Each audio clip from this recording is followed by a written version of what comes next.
Banyak sekali tawaran solusi untuk menyelesaikan permasalahan sampah. Sayangnya tidak semuanya berjalan dengan mulus. Sebenarnya kita harus kembali lagi ke metode alam. Intinya adalah bagaimana kita bisa mengelola sampah dari tempat kita sendiri, tidak ditumpuk seperti ini di TPA.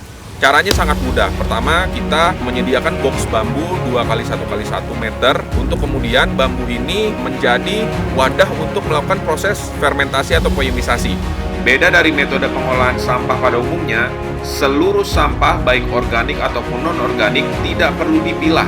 Kemudian kita siram bioaktivator.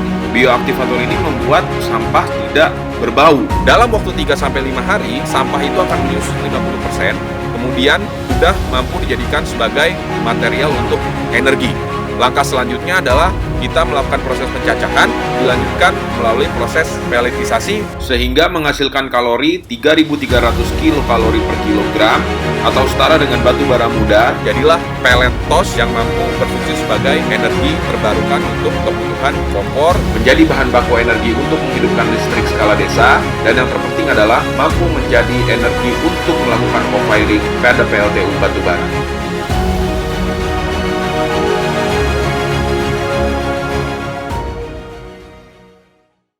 Ya, Assalamualaikum warahmatullahi wabarakatuh. Perkenalkan, saya Arif Nur Hidayat dari PT Kamstuara Bentara Nusantara, startup company di bidang supply and value chain management.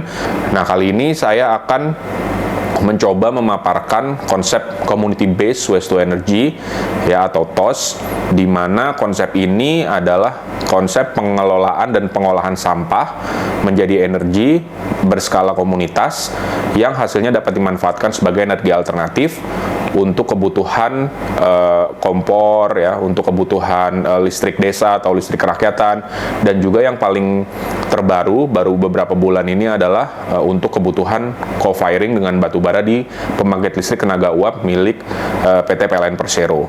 Sebelum saya masuk ke materi, mungkin teman-teman ingin tahu ya background saya. S1 itu di Fakultas Komunikasi jurusan jurnalistik ya. Sempat menjadi wartawan saat itu di Bandung. Setelah itu saya mengambil S2 di Inggris di bidang supply and value chain management, dan di situ saya tertarik untuk menggabungkan ranah jurnalistik dengan ranah supply and value chain management, karena pada saat saya di jurnalistik dulu sudah diperkenalkan dengan teknologi informasi, terutama kaitannya dengan media. Jadi saya mencoba menggabungkan ranah media, jurnalistik, dan juga supply and value chain management, di mana di dalamnya itu terdapat ilmu logistik, transportasi, marketing, finance, termasuk hal-hal non-teknis seperti sosial, budaya, dan kemasyarakatan. Nah, sebenarnya apa sih metode community based waste to energy itu?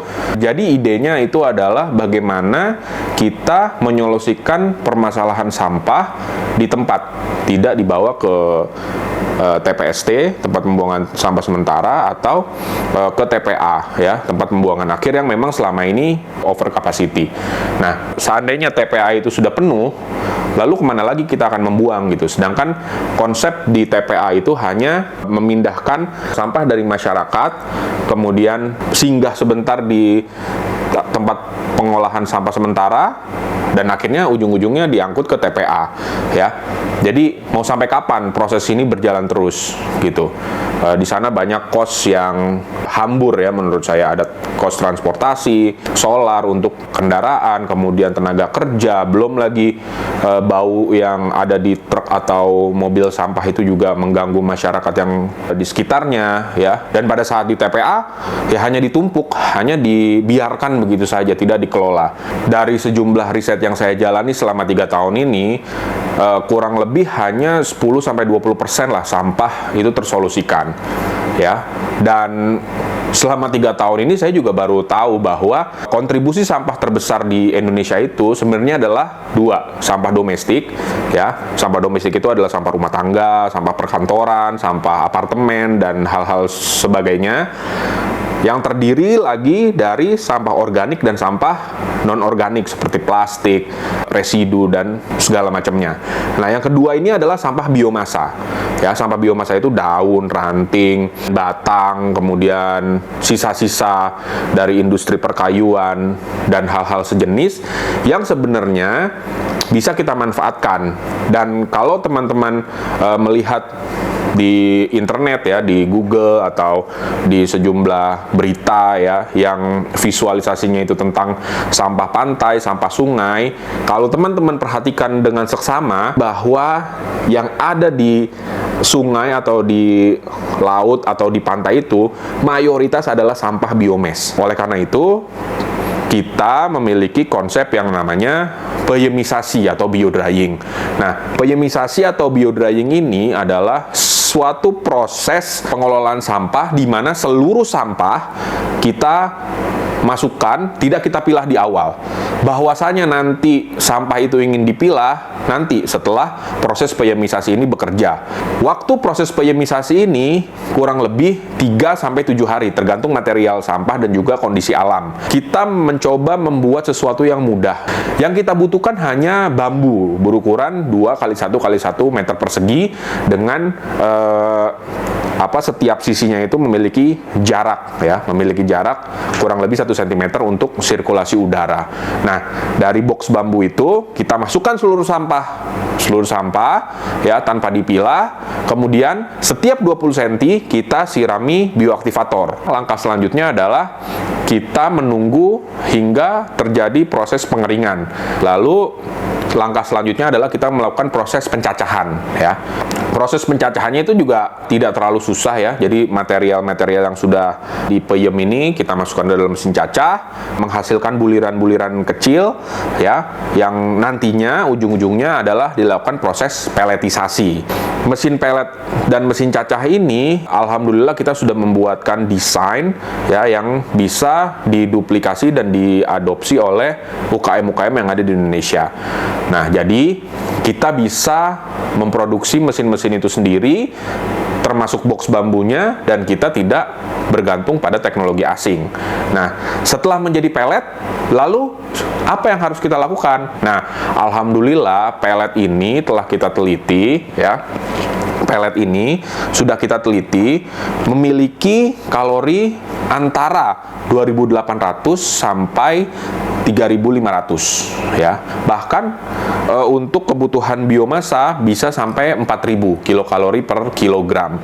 Nah, kemudian dari situ kita juga melakukan pengujian lebih mendalam ya. Ada yang dinamakan uji proximate, ada yang dinamakan uji ultimate. Langkah selanjutnya kita melakukan uji pemanfaatan pelet tersebut ya. Ada 3 hal yang kita lakukan.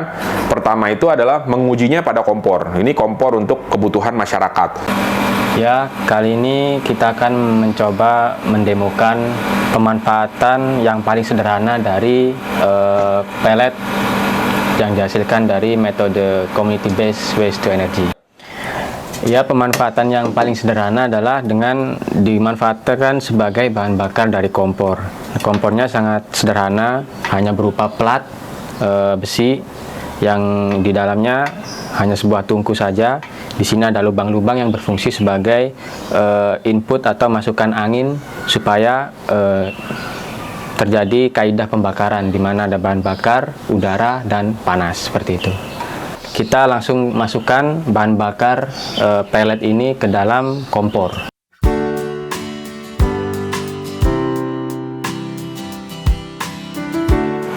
Ya, setelah kita masukkan bahan bakar ini ke dalam kompor, selanjutnya adalah kita akan menyalakan bahan bakar ini dengan menggunakan pemancing. Ini bisa menggunakan bahan bakar seperti spiritus, solar, ataupun segala macamnya.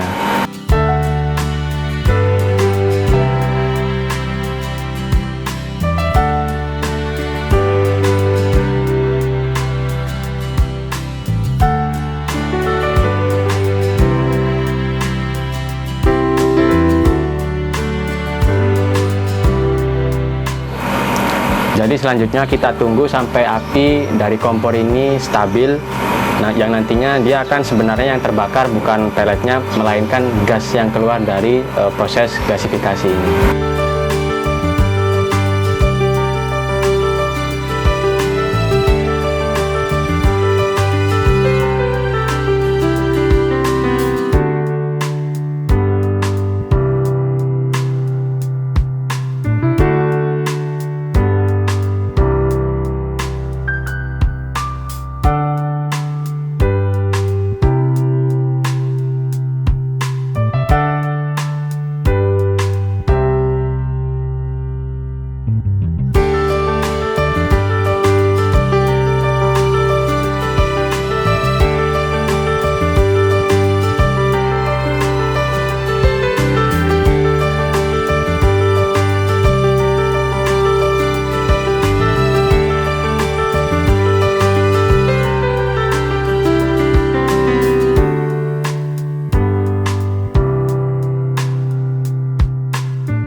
Ini adalah pemanfaatan paling sederhana dari metode community based waste to energy. Kemudian yang kedua itu adalah kita mengujinya digasifikasi ya, dan menghasilkan produk berupa sintetik gas yang bisa kita manfaatkan untuk dua hal juga. Pertama untuk kompor pengganti gas LPG, yang kedua untuk kebutuhan substitusi solar pada mesin genset atau diesel ya, untuk kebutuhan listrik. Nah, yang terakhir adalah kita mencampurkan pelet ini ke boiler PLTU batubara. Namun syaratnya adalah kualitas dan kuantitas pelet ini harus sesuai dengan requirement-nya PT PLN Persero. Mungkin itu aja yang bisa kita sampaikan. Diskusi lebih panjang dan lebih detail bisa kita lakukan di lain kesempatan. Mudah-mudahan kita dipertemukan kembali dan kita bisa berkolaborasi mewujudkan Indonesia bebas sampah, dan juga bisa membantu program pemerintah untuk mencapai target 23% implementasi energi baru dan terbarukan, dan yang terakhir bisa mencapai 100% rasio elektrifikasi di wilayah terpencil dan kepulauan.